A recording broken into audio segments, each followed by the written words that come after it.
Did you start already? Yeah, go ahead. Well, but if I've already messed it up. I can cut it off. Oh. So I came to Jerusalem and was there 3 days. And I arose in the night, I and some of the few men with me. Neither told I any man what my God had put in my heart to do at Jerusalem. Neither was there any beast with me, save the beast that I rode upon. And I went out by night by the gate of the valley, even before the dragon well, into the dung port, and viewed the walls of Jerusalem which were broken down, and the gates thereof were consumed with fire. Then I went on to the gate of the fountain into the king's pool, but there was no place for the beast that was under me to pass. Then I went up in the night by the brook, and viewed the wall, and turned back, and entered by the gate of the valley, and so returned. And the rulers knew not whither I went, or what I did, neither had I as yet told it to the Jews, nor to the priests, nor to the nobles, nor to the rulers, nor to the rest that did the work.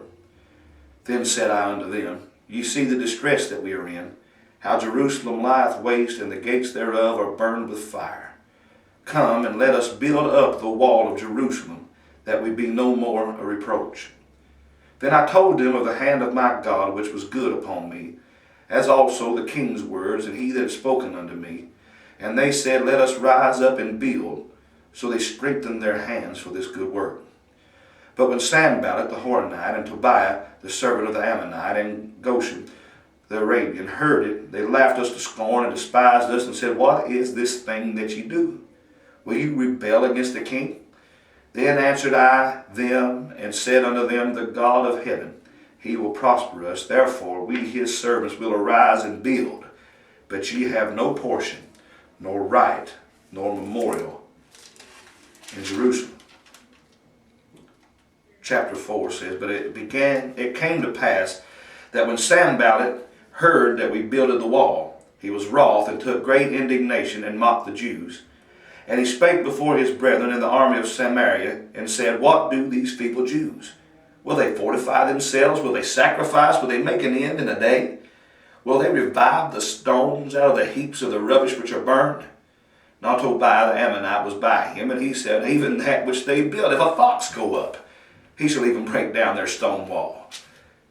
Hear, O God, for we are despised, and turn their reproach upon their own head, and give them for a prey in the land of captivity, and covet not their iniquity, and let not their sin, or cover not their iniquity, and let not their sin be blotted out from before thee, for they have provoked thee to anger before the builders.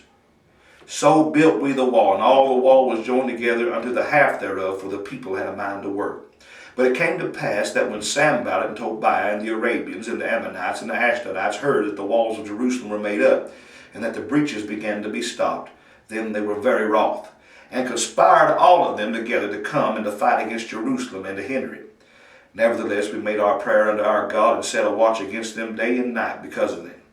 And Judah said, This strength of the bearers of burdens is decayed, and there is much rubbish, so that we were not able to build the wall. And our adversaries said, They shall not know neither see, till we come in the midst among them, and slay them, and cause the work to cease. And it came to pass that when the Jews which dwelt by them came, they said unto us 10 times, From all places whence ye shall return unto us, they will be upon you. Therefore said I, in the lower places behind the wall, and on the higher places, I even set the people after their families with their swords, their spears, and their bows.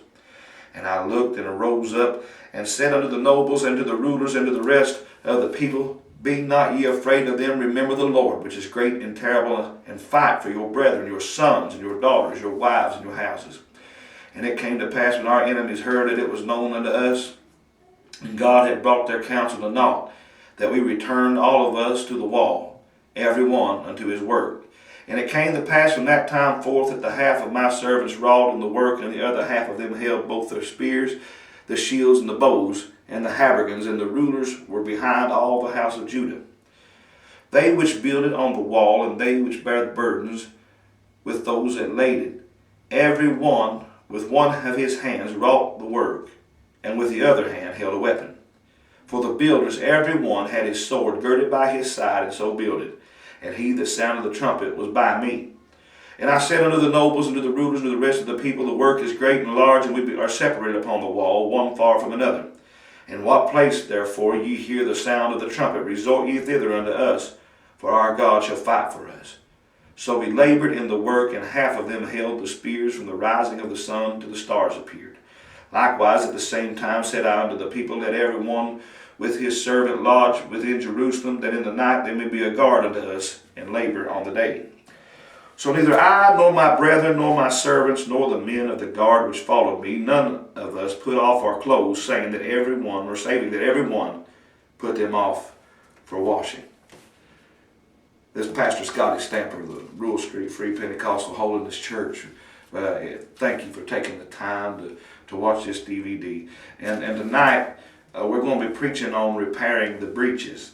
We preached on repairing the breaches, I should have said. Had a glorious service tonight. The Lord moved tremendously. Felt good, felt strong in the Lord preaching, and just really believing that God's going to do a great work here and in His place among His people, and looking forward to seeing what God's going to do. We pray that the message tonight is a blessing to you and a help and an encouragement. That wherever you're at, wherever you're working, whatever you're doing, whatever church body you're a member of or belong to, remember that we each and every one have a very important duty to do, to stand together, united, to love one another, to work together, not against one another, and to stand with one another in such a way that we're ready to fight the enemy on one hand and build with the other. We pray that.